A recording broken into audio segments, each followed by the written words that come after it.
Docteur Augustin Mzanga, merci de nous accorder cet entretien sur Yono Radio Télévision.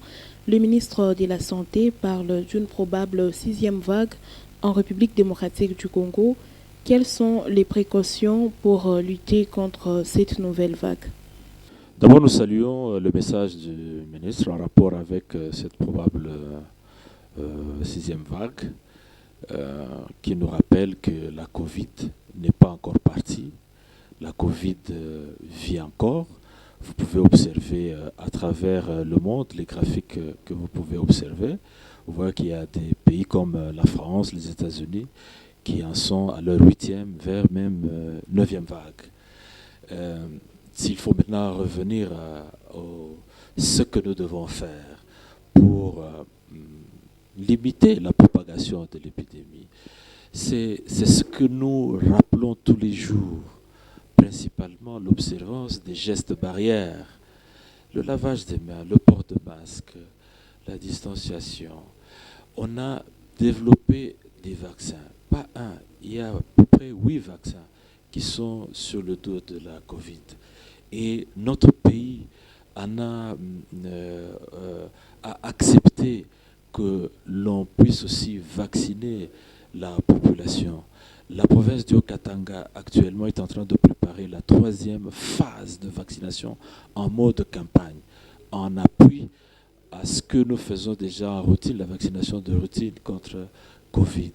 C'est autant de mesures que nous devons faire. Donc, faire vacciner davantage nos parents, nos frères, nos amis, nos collaborateurs dans les services. J'espère que, comme vous êtes aussi vaccinés en tant que personnel de médias, parce que vous êtes aussi au front comme nous. Est-ce que c'est les vaccins qui vont faire résister la population contre cette pandémie? La vaccination est une des stratégies importantes sur laquelle nous comptons beaucoup pour donner une immunité, c'est-à-dire donner des capacités à la population de faire face au virus de Covid. Donc, en plus des gestes barrières qu'on doit observer, il est important que les gens se fassent vacciner. C'est très important de se faire vacciner. D'après le ministre de la Santé, Jean-Jacques Mbungani, on enregistre beaucoup de cas de Covid-19, mais à faible intensité. Alors, c'était au cours de 4e semaine. Comment comprendre ces phénomènes? Oui, on l'a observé depuis la 4e vague. Vous pouvez le voir même sur les graphiques, c'est la vague correspondant à la propagation la plus importante. C'est-à-dire qu'on a plus de cas, mais qui ne développent pas de formes graves. C'est quand même une bonne nouvelle. Et d'aucuns pensent qu'on peut mettre ça au bénéfice de la vaccination. On peut mettre ça au bénéfice de la vaccination. Parce que le rôle de la vaccination, le rôle du vaccin, c'est de justement donner à la personne une immunité, c'est-à-dire une capacité à pouvoir résister aux formes graves de la maladie. Donc quand la personne est vaccinée et qu'elle développe l'immunité voulue, lorsqu'elle sera au contact du virus, elle ne va pas faire des formes graves de la maladie. Et c'est une bonne nouvelle. Non, tous les vaccins que le pays a accepté de mettre en circulation dans notre pays sont des bons vaccins. Que ce soit AstraZeneca, que ce soit Johnson ou tout le reste, il y a 8 à peu près, et ce sont des bons vaccins. Ce sont des bons vaccins. Mais aucun vaccin ne va pas empêcher que vous puissiez attraper la Covid. Non.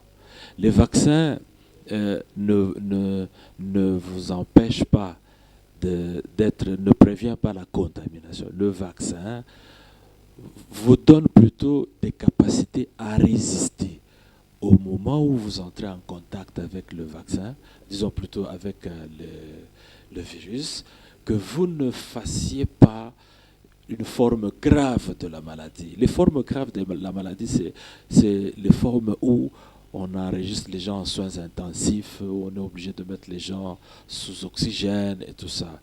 Et c'est plutôt une bonne nouvelle si vous n'avez qu'à visiter la plupart de nos hôpitaux.